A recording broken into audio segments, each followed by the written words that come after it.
ashtu sikur se ju përmendët, edhe ju më thatë në bisedë paraprake që kryeni edhe një detyrë që do të thosha si thonë anglisht speed up, i shpejton nxënësit në të lexuar të kuptuarit. Unë di që në Amerikë fillon leximi që në klasë, që në kopësht. 5 vjeçarët fillojnë të lexojnë gërmat. Pse ka rënë niveli i mësimdhënies? Mos vallë se duhet ne që të jenë të gjithë, përparojnë të gjithë klasa, është e pamundur në të njëjtin nivel. Sigurisht që niveli i fëmijëve nuk është i njëjtë. Dhe mënyra se si këta fëmijë duhen edukuar nuk kërkon të njëjtën formë për secilin nga këta fëmijë. I pari problem që është janë klasat me numër të madh fëmijësh. Problemi i dytë është motivimi i stafit. Kemi shumë pak ndihmës nëpër klasa, që mund të ndihmojnë mësuesit që japin mësim, mësuesit e certifikuara ose mësuesit e pa certifikuara, por që kërkojnë të vazhdojnë rrugën e certifikimit në këtë proces.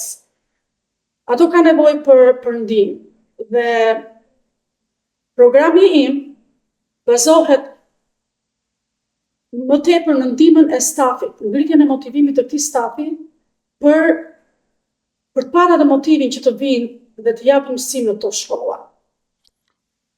Dhe kjo vjen vetëm duke shikuar inflacionin, që është problemi ekonomik, affordability, ose përballimi i jetesës paycheck to paycheck, dhe vjen problemi tjetër që të kenë dhe ndihma të tjera, këta mësues të kenë ndihma të tjera të cilat do t'i ndihmojnë për të përballuar jetën e përditshme, por në të njëjtën kohë të japin dhe mësim në shkollat përkatëse ku këta janë. Unë e kuptoj këtë se është shqetësimi i përditshëm jo vetëm i mësuesve, por edhe i personave të tjerë, por sidomos në arsim se pagat nuk janë relativisht aq të larta sa profesionet e tjera dhe gjithmonë kanë qenë në këto nivele çka ndoshta çon në rezultatet që ju përmendet. Elementet e tjerë, sepse ju kandidoni thjesht për një senatore në Lansing, në shtetin e Michiganit. Si mund të ndikoni ju në një procedurë që arsimi nuk është vetëm i Lansing, i një senatore, i takon gjithë shtetit, i takon edhe gjithë shteteve të bashkuara. Çfarë specifika që ju kërkoni të ndryshoni që të zërë vend në edhe t'i pëlqej të gjithë të zgjedhësve tuaj? Sa herë që vendosen ligje, gjithmonë do ketë debate. Dhe prandaj e bën këtë vend një vend demokratik, sepse demos do të thotë pushteti i popullit që vjen përmes përfaqësimit, përmes debateve në agora, në sheshin, ku njerëzit mblidhen për diskutuar. Kjo vjen që nga Greqia e lashtë. Gjithmonë do ketë kundërshtime ndaj politikave që unë dua të ndërmarr për të dhënë atë antidot për të rregulluar sistemin. Dhe çfarë unë dua është jo vetëm procesi i të lexuarit, edhe shkrimi, procesi i sistemit të vjetër që të paturit një libër konkret dhe një fletore ku fëmijët të shkruajnë detyrat e tyre të dhëna nga mësuesit. Jo vetëm ajo, por edhe formimi i grupeve të vogla, ku ndihmës mësuesit apo mësuesja kryesore në klasë të ulet dhe të japi mësim në një numër të vogël nxënësish, kështu që të sigurohet që të gjithë nxënësit kanë arritur nivelin e duhur të marrjes së këtij mësimi ose të kësaj detyre. Dhe një aspekt tjetër është përfshirja e prindërve në këtë sistem. Përfshirja sa më shumë e prindërve në sistemin e mësimdhënies, që dhe ata të kuptojnë se pse këta fëmijë duan këtë ndihmë, ose pse këta fëmijë duhet të lexojnë këto libra, ose pse këta duhet të shkruajnë apo të bëjnë detyrat që janë caktuar në klasë.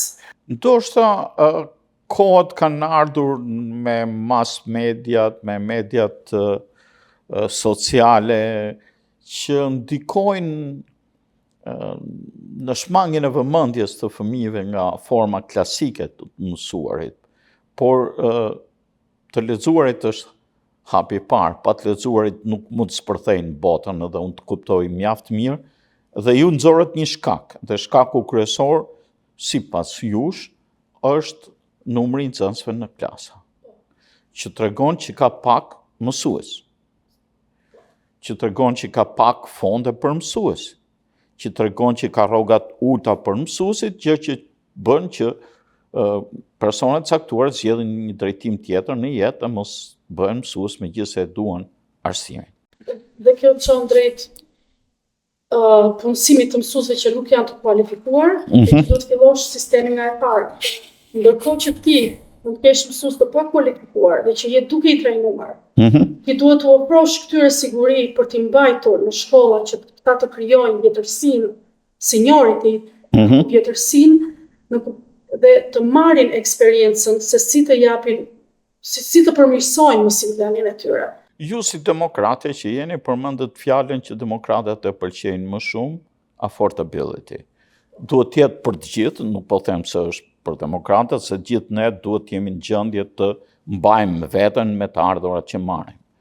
Në këtë mes, si mund të ndikoni ju konkretisht, si senatore Michiganit, tek familje që përballen me rritje çmimesh për arsye të ndryshme, nga inflacioni, nga rritja e çmimit të karburantit, nga lufta e tjera? Fushata ime bazohet në shprehjen ose Parullën from bank to the gas tanks. Nga banka tek operatori I makinës ku ne vendosim gazin, dhe po të shikosh çmimi I gazit është rritur, ka rritur $4 për gallon.